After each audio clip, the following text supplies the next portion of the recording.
Hello everyone, welcome to Algolar classes. आज हम पढ़ने वाले हैं डिस्क स्पेस एलोकेशन मेथड। ठीक है, डिस्क स्पेस एलोकेशन मेथड ये जो है फाइल सिस्टम का पार्ट है। और फाइल सिस्टम में हमने पढ़ लिया था कि फाइल क्या होती है, ठीक है, फाइल का स्ट्रक्चर क्या होता है, डायरेक्टरी स्ट्रक्चर क्या है। तो उसके बाद हम पढ़ेंगे अभी disk space allocation method. Disk में किस तरीके से फाइल को एलोकेट किया जाता है, उसके कई प्रकार होते हैं। ठीक है, एक होता है कॉन्टिजियस एलोकेशन, दूसरा होता है लिंक्ड एलोकेशन और तीसरा होता है इंडेक्स्ड एलोकेशन। ठीक है, तो इसमें सारी चीज़ को देखेंगे कि कॉन्टिजियस में क्या चीज़ें होती, किस तरीके से फाइल को अरेंज किया जाता है और क्या प्रॉब्लम आती है, लिंक्ड एलोकेशन किस तरीके से काम करता है और इंडेक्स एलोकेशन कैसे काम करता है। ये तीनों को पढ़ेंगे और ये एग्ज़ाम में क्वेश्चन यहाँ से भी आते हैं। ठीक है, ये भी इंपॉर्टेंट टॉपिक हो जाता है हमारे एग्ज़ाम पॉइंट ऑफ व्यू से। तो कॉन्टिजियस एलोकेशन कहता है कि हमारे डिस्क में जो फाइलें एलोकेट होगी तो वो क्या होगा कि फ़ाइल का लेंथ होगा। ठीक है, कोई भी फाइल है, यानी कि जैसे कि स्टूडेंट लिस्ट है और ये टेक्स्ट फाइल है। ठीक है, आपके पास फाइल है, ठीक है, टेक्स्ट फॉर्मेट में। तो उसके बाद उसका जो ब्लॉक होगा डिस्क स्पेस में, जो इसका स्टार्टिंग ब्लॉक 4 है, यानी कि ब्लॉक डिसाइड करेगा ऑपरेटिंग सिस्टम ही। ठीक है, फाइल सिस्टम उसका वो यहाँ पर स्टार्ट कर रहा है 4 ब्लॉक से, यानी कि ये अभी ऑक्यूपाइड है, ये बिज़ी है, अभी ये भी बिज़ी है, ये भी बिज़ी है, ये भी बिज़ी है या ऑक्यूपाइड है। ठीक है, उसके बाद क्या हुआ, आपका ब्लॉक स्टार्टिंग ब्लॉक 4 हो गया। ठीक है, और ब्लॉक का लेंथ जो है आपका 3 लेंथ का है। ठीक है, क्योंकि फाइल की साइज़ कुछ होती है 12 KB 15 KB, तो उस प्रकार से वहाँ पर आपका ब्लॉक उसमें लेंथ उसका डिवाइड हो जाता है। ठीक है, तो 3 उसका लेंथ है ब्लॉक का। तो ब्लॉक जो होगा कॉन्टीन्यूस में, ये कह रहा है कि ये टेक्निक क्या है, कॉन्टिजियस एलोकेशन है। कॉन्टिजियस एलोकेशन का है मतलब कि कंटिन्यू रहेगा, each file occupies continuous set. ये कॉन्टिजियस एलोकेशन क्या कह रहा है, each file occupies a continuous set of block on the disk, the directory just need the starting block and length. क्या किया कि यहाँ पर बीच में स्पेस रहेगा तो ये काम नहीं करेगा। ठीक है, इसमें कंटिन्यूस फ्री ब्लॉक चाहिए, यानी कि ब्लॉक का लेंथ 3 है तो 3 चाहिए। ठीक है, तो ये ऑक्यूपाई हो गया। उसके बाद 4 5 6 इस तरह का ऑक्यूपाई हो गया। अगर मान लीजिए आपका ये ब्लॉक खाली रहता तो 4 के बाद वो नहीं रहता। ठीक है, ये कह देता कि यहाँ पर क्या हो रहा है, इसका एक्सटर्नल फ्रेगमेंटेशन हो जाएगा, यानी स्पेस हमारा फ्री रहने के बावजूद भी वो जगह डिस्क में उसको नहीं मिल पा रहा है। तो इसका ये ड्रॉबैक है। देखिए क्या क्या है इसमें, इसमें क्या होता है, एक एक्सेस इसमें एक्सेलेंट सिक्वेंशियल एक्सेस होता है, यानी कि सीक्वेंस में जब एक्सेस करेंगे तो वो बहुत बढ़िया से होगा, क्योंकि यहाँ पर एक सीक्वेंस के फॉर्मेट में रहता है, कंटिन्यूस रहता है। The disk head बेयरली moves making it very fast read data sequentially. ठीक है, यानी डिस्क जो है बहुत फास्ट मूव करता है जब वो सीक्वेंस में रहता है तो। ठीक है, मेजर प्रॉब्लम क्या होगा, एक्सटर्नल फ्रेगमेंटेशन। एक्सटर्नल फ्रेगमेंटेशन कब होता है, मतलब यानी कि आपका यहाँ पे फाइल खाली है, यहाँ पर फाइल खाली है, लेकिन आपके पास टोटल मेमोरी अवेलेबल है, स्पेस अवेलेबल है, उसके बावजूद भी आप उस फाइल को स्टोर नहीं कर पा रहे हैं। ठीक है, तो इसलिए एक्सटर्नल फ्रेगमेंटेशन होता है। ठीक है, और इसमें साइज़ लिमिटेड होता है। ठीक है, तो उसके लिए एक दूसरा टेक्निक है जो लिंक्ड एलोकेशन है, हम उसको देखेंगे तो उसमें इस चीज़ को सॉल्व कर दिया जाता है। ठीक है, लिंक्ड एलोकेशन मेथड जो है, लिंक्ड एलोकेशन मेथड क्या करता है कि आपका लिंक्ड रहेगा, यानी कि ये जो है लिंक लिस्ट के फॉर्म में। लिंक लिस्ट क्या कहता था, लिंक लिस्ट की प्रॉपर्टी आप जब डेटा स्ट्रक्चर में पढ़े होंगे या आगे पढ़ेंगे तो आप भी समझ जाएंगे। लिंक लिस्ट क्या कहता है कि आपका जो नोड होगा वो एक डेटा रखेगा, ठीक है, जो डेटा आपको चाहिए। ठीक है, उसके बाद नेक्स्ट एड्रेस रखेगा। ठीक है, ये डेटा है कुछ भी, और ये नेक्स्ट एड्रेस रखा हुआ, जैसे सबका अपना एक एड्रेस होता है, लोकेशन होता है, इसका 1000 है एड्रेस। ठीक है, और दूसरे नोड का एड्रेस है और 2000, ठीक है। और ये डिस्क में कहीं भी स्टोर हो सकता है, यानी कि ये सीक्वेंस में नहीं भी है तो कोई मैटर नहीं करेगा, सीक्वेंस में है भी तो भी कोई प्रॉब्लम नहीं, अगर कहीं भी बिखरा हुआ है वो डिस्क में तो भी कोई दिक्कत नहीं है, उसके पास लोकेशन बस होना चाहिए और वो लोकेशन के थ्रू वो मूव करके वो अपने रिक्वायर्ड लोकेशन पे चला जाएगा और फिर वो उसको इस एक्सेस कर लेगा।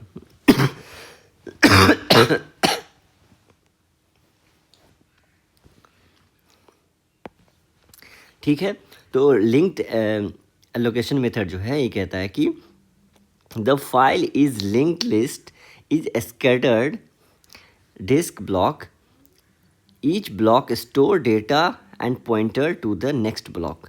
यही बात मैं कर रहा था इस चीज़ के बारे में, ठीक है। यानी कि जो डेटा रहेगा वो उसके नेक्स्ट एड्रेस से उसके पास पहुंच जाएगा, भले कहीं भी डिस्क में स्पेस उसका खाली हो।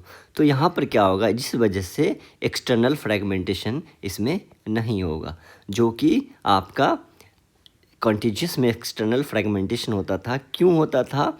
कारण ये था कि हमारे पास स्पेस खाली होने के बावजूद भी हम उसमें फिल नहीं कर सकते थे, फाइल को एलोकेट नहीं कर सकते थे। कारण ये था कि एलोकेट नहीं करने का क्योंकि वो स्कैटर्ड यानी बिखरे हुए रहते थे और वो जो प्रॉब्लम शिकार हो जाता था एक्सटर्नल फ्रेगमेंटेशन का, हमारे पास स्पेस होने के बावजूद भी वो नहीं होता था क्योंकि हमें कॉन्टिन्यूस चाहिए। लेकिन लिंक्ड एलोकेशन कहता है कि हम उसको स्टोर कर देंगे, बस हमारा उसका एड्रेस होना चाहिए, ठीक है। वो डिस्क में कहीं भी हो उसका एड्रेस होना चाहिए, तो यहाँ पर उसके एड्रेस पे वो चला जाता है। जैसे कि इस एग्जांपल से आप समझिए कि ये notes.pdf है, ठीक है। ये PDF फाइल है, ठीक है, जिसका स्टार्टिंग ब्लॉक 1 है, ठीक है। मान लीजिए ये बिजी है अभी या ऑक्यूपाइड है, ठीक है, ये अभी ऑक्यूपाइड है 0 वाला ब्लॉक, ठीक। उसके बाद ब्लॉक स्टार्ट 1 यहाँ से स्टार्ट हो गया है आपका, ठीक है। और उसके बाद एंड ब्लॉक 7 है, 7 ब्लॉक यहाँ पे है, ठीक है। और उसके बाद और इसमें देखिए, इसमें क्या था, लेंथ था 3 ब्लॉक का और यहाँ पर इसका लेंथ नहीं है, ये कह रहा है कि एंड ब्लॉक में। लेकिन डिस्क में 3 ही फाइल जाने हैं, तो क्या होगा कि उसके पास उसका नेक्स्ट एड्रेस रहेगा, ठीक है। तो यहाँ पर 1 पे है, उसका नेक्स्ट एड्रेस डेटा है और उसका नेक्स्ट पॉइंटर है, नेक्स्ट पॉइंटर 5 है, ठीक है। इसका एड्रेस आ गया, ठीक है, 5 पे चला गया, 5 के पास उसका नेक्स्ट एड्रेस है 7 पे चला गया, यानी ये इसको लिंक किया और ये फिर इसको लिंक किया, ठीक है। उसके बाद लास्ट जो एड्रेस होता है वो जो होता है एड्रेस, जब कुछ नहीं होगा तो वो क्या रखेगा, नेक्स्ट एड्रेस नल रखेगा। नल जब रहता है तो यानी माना जाता है कि वो आपका लास्ट पॉइंटर है, लास्ट पॉइंटर को जब पॉइंट करता है तो वो फिर वो नोड जो है नल वैल्यू रखता है उसके नेक्स्ट एड्रेस में, ठीक है। तो इसमें क्या कहता है कि इसमें एक्सटर्नल फ्रेगमेंटेशन नहीं होगा और any free block on the disc can be used, ठीक है। जब एक्सटर्नल फ्रेगमेंटेशन नहीं होगा तो मतलब ये है कि कहीं भी वो उसको यूज़ कर लेगा, ठीक है। तो file can grow easily, just find a new empty block and point two it, यानी कि आप इसको बहुत अच्छे से इजीली ग्रो किया जा सकता है। उसमें फ़ाइल आपका डिस्क में स्पेस आपको दिक्कत करता है, ठीक है। इसमें जो है आपको इजीली एक्सेस इजीली स्टोर करने के लिए दे देता है, ठीक है। और मेजर प्रॉब्लम क्या होता है, लेकिन डिस्क इसमें स्लो हो जाता है क्योंकि पॉइंट करना पड़ता है बार बार। तो read block 5 you must read the block 1 and 1 to 4 first, then pointer. यहाँ पे कह रहा है कि आपको अगर मान लीजिए 5 को रीड करना है तो आप डायरेक्ट एक्सेस नहीं है, ये लिंक्ड एक्सेस है। तो जब ये सीक्वेंस में चलना तो सीक्वेंस में करेगा, जब तक नहीं उसको पहला ब्लॉक मिलेगा तभी उसको आप पहला ब्लॉक के पास जाएगा, तब उसको वो देखेगा कि उसका नेक्स्ट एड्रेस उसके पास है, ठीक है। उसके बाद उसका नेक्स्ट एड्रेस उसके पास है, तो जिस रिक्वायर्ड डेस्टिनेशन पे जाना होगा तो वो प्रीवियस वाले नोड के थ्रू ही जा पाएगा। जैसे यहाँ पर देखिए आपके पास यहाँ इस पे आना है तो आपको यहाँ से पहले चलना पड़ेगा क्योंकि इसने एड्रेस होल्ड कर रखा है इसका, ठीक है। तो इस तरीके से मूव करता है तो थोड़ा स्लो एक्सेस हो पाता है इसमें। उसके बाद देखिए लिंक्ड इंडेक्स्ड एलोकेशन मेथड क्या कहता है। इंडेक्स्ड एलोकेशन मेथड कहता है कि आपके पास brings all pointer together into one special location, ठीक है, call the index block. Index block एक एग्जांपल है आपको इमेजिन करने के लिए कि आपके पास एक बुक है ऑपरेटिंग सिस्टम की। आप जब बुक ओपन करेंगे तो आप देखेंगे कि कंटेंट इंडेक्स्ड होता है, तो उसमें आपको लिखा रहता है हर चैप्टर का। पहला चैप्टर में इंट्रोडक्शन हो गया, दूसरे में आपका प्रोसेस मैनेजमेंट है, तीसरे में मेमोरी मैनेजमेंट में है, चौथे में आपका फाइल सिस्टम, इस तरीके से है। उसमें उसका साइज, उसका एड्रेस लिखा रहता है, ठीक है, मतलब उसका पेज नंबर कितने पे क्या है। तो आप पहले उस पे जाते हो इंडेक्स पे, आप उसके बाद फिर वहाँ से डायरेक्ट पेज आपको पता चल जाता है, तो आप उस पेज पे डायरेक्ट ओपन करते हो वहाँ पर, ठीक है। तो वही चीज़ इंडेक्स लोकेशन कहता है कि आपके पास इंडेक्स ब्लॉक होगा, that directory point to only to this block, ठीक है। इसमें देखिए कि आपके पास ब्लॉक ऑक्यूपाइड है 1, 4 और 3 पे, ठीक है। आपका फाइल नेम है program.exe, ठीक है, एग्जीक्यूटेबल फाइल है, और उसके बाद उसका ब्लॉक इंडेक्स है 3। तो 3 पे ब्लॉक इंडेक्स होगा। और ब्लॉक इंडेक्स में जैसे ये इंडेक्स पेज हो गया, ठीक है, जिस तरीके से आपके बुक में तीसरे पेज पे हो जाता है या दूसरे पेज पे रहता है, ठीक है, इंडेक्स पेज है। इंडेक्स पेज में लिखा हुआ है कि चैप्टर 1 यहाँ पर है और चैप्टर 2 यहाँ पर है और चैप्टर 3 यहाँ पर है, ठीक है। तो उसी प्रकार से आपका इंडेक्स ब्लॉक है आपका 3 पे, और 3 के पास आपके उस फाइल का लोकेशन है, ठीक है। उसके बाद 1 पे है, उसके बाद 4 पे है, उसके बाद 6 पे है, ठीक है, ये हो गया। तो इसमें क्या होता, सपोर्ट करेगा ये डायरेक्ट एक्सेस को, ठीक है। इसमें लिंक्ड नहीं हो रहा है कि आपको जाना पड़ेगा पहले यहाँ पर, तब ये बोलेगा कि इसके पास है, जैसा कि आपका लिंक्ड में होता था, फिर उसके बाद ये बोलेगा इसमें होता था। तो ये तीनों चीज़ डिफरेंट वे में काम करता। सिक्वेंशियल एक्सेस एक साथ काम करता था, लिंक्ड वाला उसके नेक्स्ट का एड्रेस रखता था, तब उसके पास जाता था, ठीक है। लेकिन ये इंडेक्स वाला जो करता है ये बड़ा बढ़िया करता है काम, ठीक है। ये आपके पास इंडेक्स में पहले पहुंचना होगा, आप इंडेक्स में पहुंच गए तो आपको इजी फिर एक्सेस होगा, क्योंकि फाइनल लोकेशन पे पहुंचने के लिए इसी के पास पूरा डेटा होगा कि वो कहाँ पर है, ठीक है। तो the OS looks at the index block and jump instantly to the requested data block, ठीक है। उसके बाद इसमें क्या होगा, वही चीज़ बात जो हम कर चुके थे, ठीक है। स्पेस यूटिलाइजेशन क्या होगा, नो एक्सटर्नल फ्रेगमेंटेशन। इसमें एक्सटर्नल फ्रेगमेंटेशन का कोई जिक्र नहीं है, कारण है कि हम कहीं भी इसको स्टोर कर सकते हैं। ब्लॉक कैन बी स्कैटर्ड, ठीक है। मेजर प्रॉब्लम क्या होगा, ओवरहेड हो जाएगा। Even a tiny file required a whole extra block just to store the index pointer, ठीक है। छोटे ब्लॉक भी रखे रहेंगे तो भी हमको इंडेक्स पॉइंटर के थ्रू जाना पड़ जाएगा, ठीक है।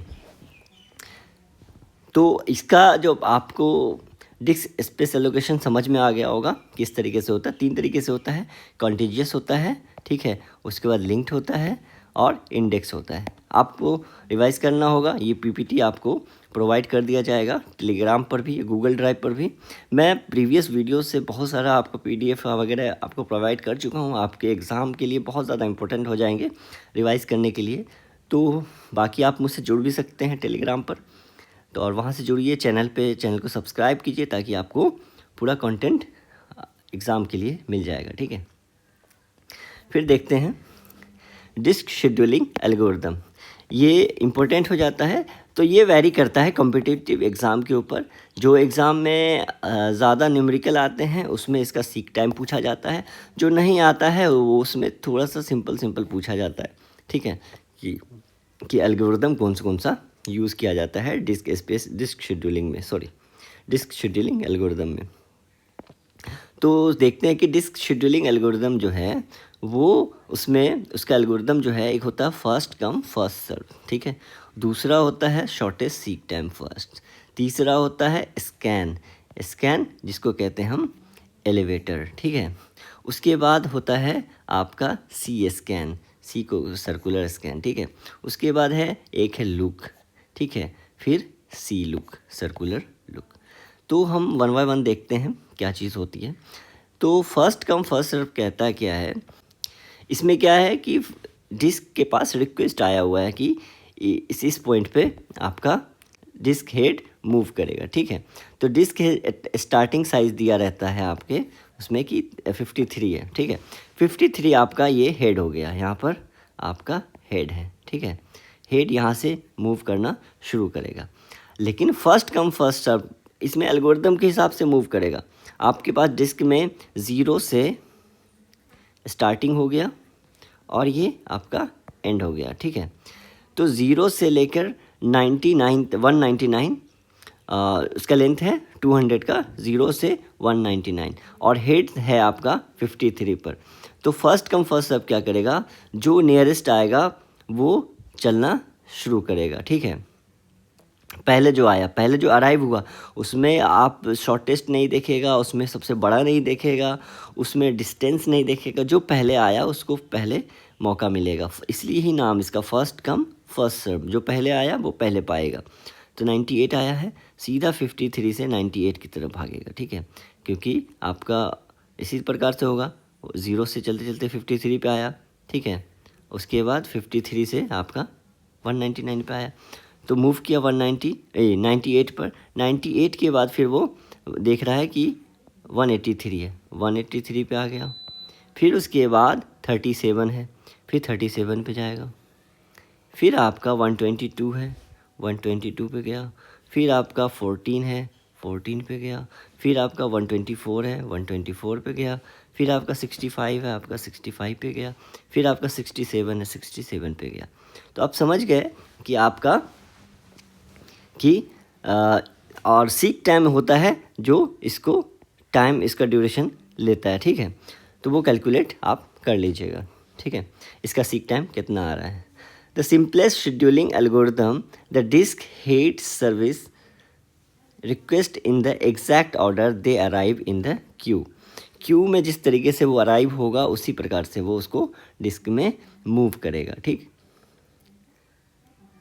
द वे एडवांटेज इसका क्या है, स्टारवेशन नहीं होगा। स्टारवेशन का मतलब होता है कि वो भूखा नहीं मरेगा, कोई क्यू में जो भी आया है आपका फाइल, ठीक है, तो वो उसको वो उसको उसके लिए मूव करता जाएगा, ठीक है। तो इसमें जो भी आता है उसको मिलता जाएगा, ठीक है। ऐसा होता है कि कभी प्रायोरिटी में स्टारवेशन हो जाता है, ठीक है। आपका शॉर्टेस्ट सीक टाइम में जो सबसे छोटा होगा उसी पे करता जाएगा, जो बड़ा साइज़ करेगा उस पर मिलेगा ही नहीं मौका उसमें, ठीक है। तो डिसएडवांटेज इसका है कि ये एक्सट्रीमली इनएफिशिएंट होता है। The head might swing widely from one end of the disk to the other, causing a very high total seek time. इसमें सीक टाइम जो होता है बहुत ज़्यादा होता है। ये एग्ज़ाम पॉइंट से ये पॉइंट जो है आपका इम्पोर्टेंट होता है, आप इसको हाईलाइट कर लीजिए, ठीक है। Causing a very high total seek time, ठीक है। उसके बाद नेक्स्ट एल्गोरिदम क्या है, नेक्स्ट एल्गोरिदम है आपका शॉर्टेस्ट सीक टाइम फर्स्ट, ठीक है। शॉर्टेस्ट सीक टाइम फर्स्ट क्या होता है कि इसमें रहेगा कि जो भी उससे ये तो आपका स्टार्टिंग हो गया, ये आपका एंड हो गया और ये आपका हेड हो गया। हेड के नियरेस्ट में हेड 53 है, ठीक है, और 53 के नियरेस्ट जो रहेगा उसमें से सबसे जो मिनिमम रहेगा शॉर्टेस्ट सीक टाइम लेगा वो उस तरफ मूव करेगा। तो 53 के सबसे नियरेस्ट आपका है 65, है ना, 65 है, और आपका उसके बाद नियरेस्ट 53 के क्या आ जाता है 37। अब 55 और 37 65 माइनस 53 आपका हो जाता है 12, और 53 माइनस 37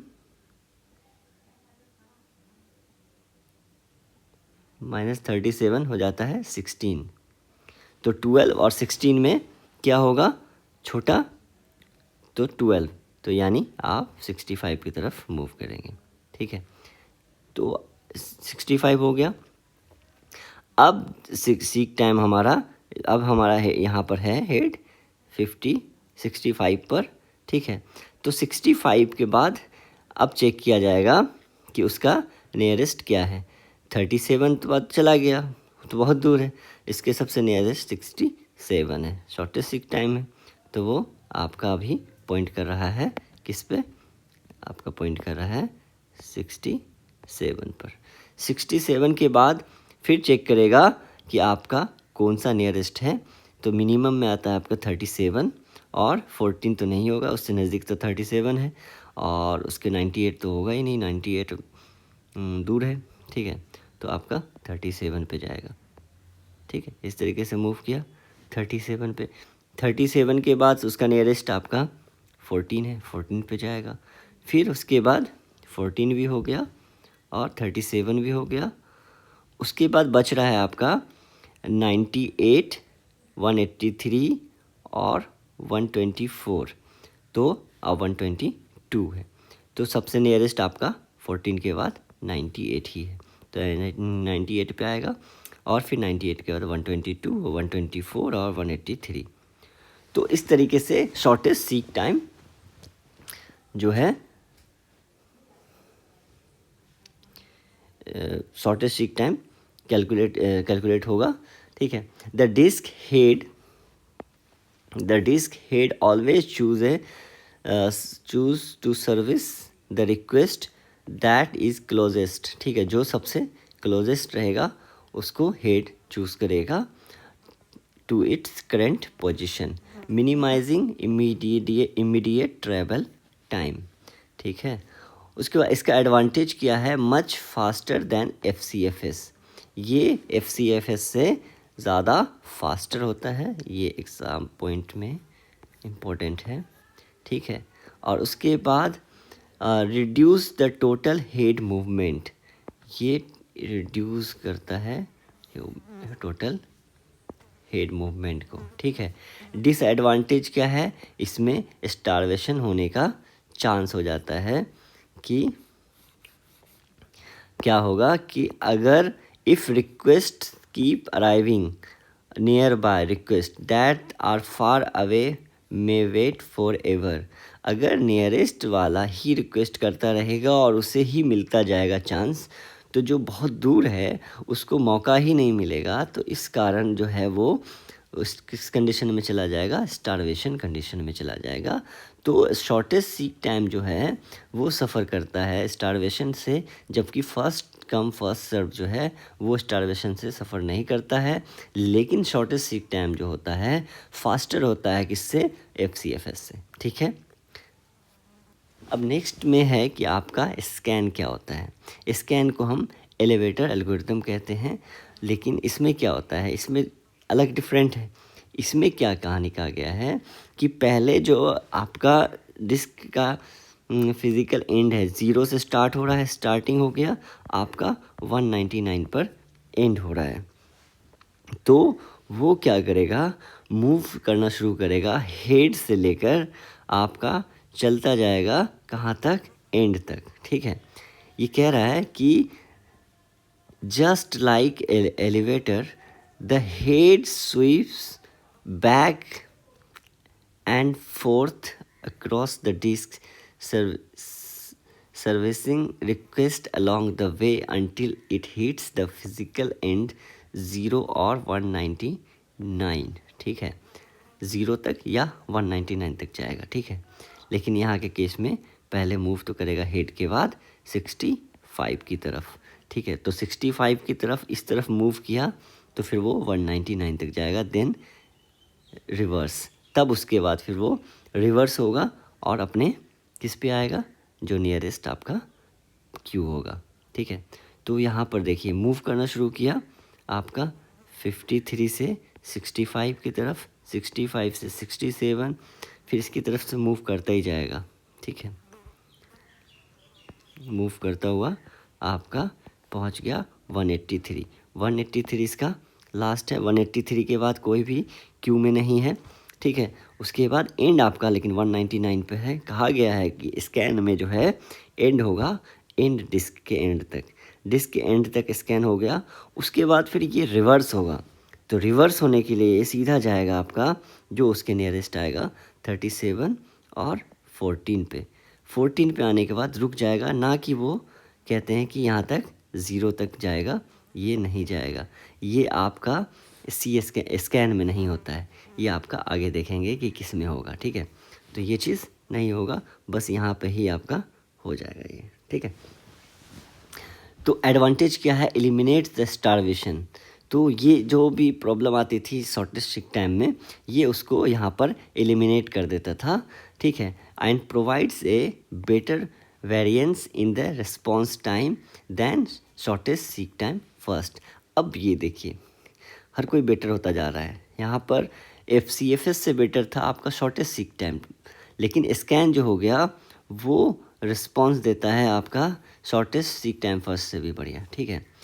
लेकिन much touch the extreme and, तो इसको लेकिन जाना पड़ता है एक्सट्रीम एंड तक जाना पड़ता है, ठीक है। उसके बाद ही ये रिवर्स होता है।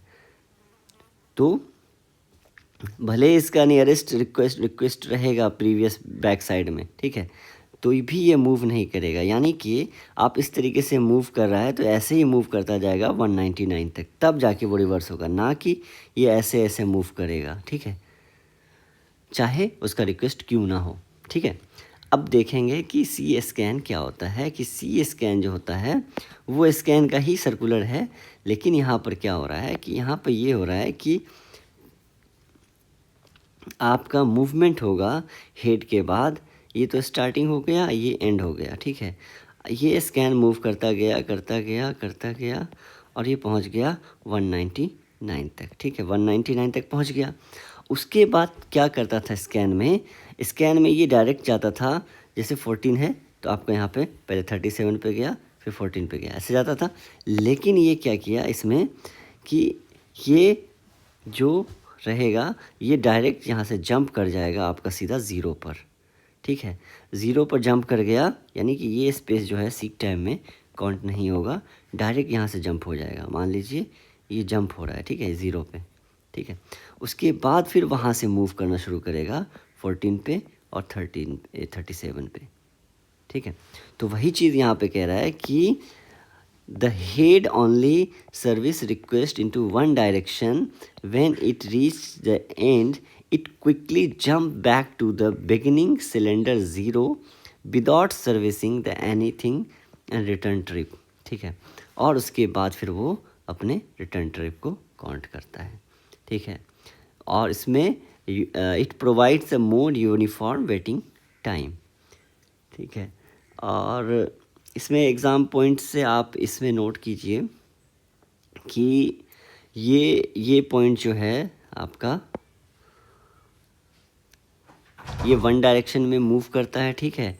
और ये पहुंचता है पहले एंड तक और डायरेक्टली जंप करता है कहाँ तक, बिगिनिंग यानी स्टार्टिंग सिलेंडर 0 पर, ठीक। अब नेक्स्ट है आपका लुक एल्गोरिदम। लुक एल्गोरिदम कहता है कि आपको स्टार्टिंग और एंड से मैटर ही नहीं है, ठीक है, स्टार्ट और एंड से मैटर नहीं है। आपका हेड जो मूव कर रहा है वो एक डायरेक्शन में मूव करेगा और वो डिस्क के सिलेंडर के एंड पे नहीं जाके जो उसके रिक्वायरमेंट क्यू में रहेगा वहाँ पर जाएगा और उसके बाद फिर वो अपने फिर से वो रिवर्स होगा। तो वही यहाँ पर 53 है, तो 53 के बाद मूव करना शुरू किया, 65 पे गया, 67, 98, 122, 124, उसके बाद 183, उसके बाद आपका नाकी गया यहाँ पर 199 पे नहीं गया, ये आपका चला गया कहाँ पर, आपका 37 पे गया, ठीक है। फिर उसके बाद 14 पे जाएगा और आपका 0 पे नहीं जाएगा ये, ठीक है। तो ये यहाँ पर इसके लिए लुक में हो जाता है, ठीक है। उसके बाद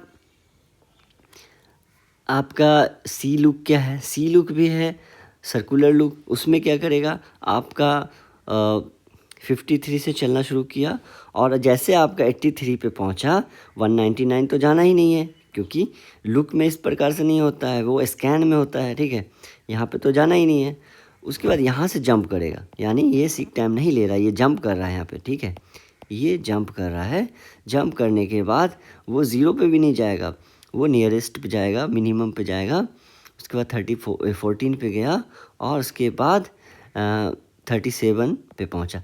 आप कह रहे होंगे कि 37 पे क्यों नहीं आया, क्योंकि उसको सबसे बिगनिंग के स्टार्टिंग के क्यू में जो भी पॉइंट होगा उस पे जाना होगा, ठीक है, उसके बाद फिर वो मूव करेगा। तो कुल मिलाकर आपका ऑपरेटिंग सिस्टम का चैप्टर जो है मैंने पूरा पढ़ा लिया है, ठीक है। ऑपरेटिंग सिस्टम आपका कंप्लीट हो जाता है। ऑपरेटिंग सिस्टम में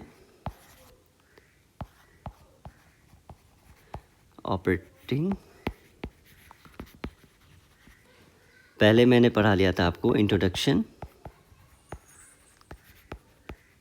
फिर आपको बताया था प्रोसेस मैनेजमेंट की 4 वीडियोस हैं, इंट्रोडक्शन की 2 वीडियोस हैं, 2 या 3 हैं, प्रोसेस मैनेजमेंट के 4 वीडियोस 3 वीडियोस हैं, फिर उसके बाद आपका मेमोरी मैनेजमेंट के 2 वीडियोस हैं, ठीक है।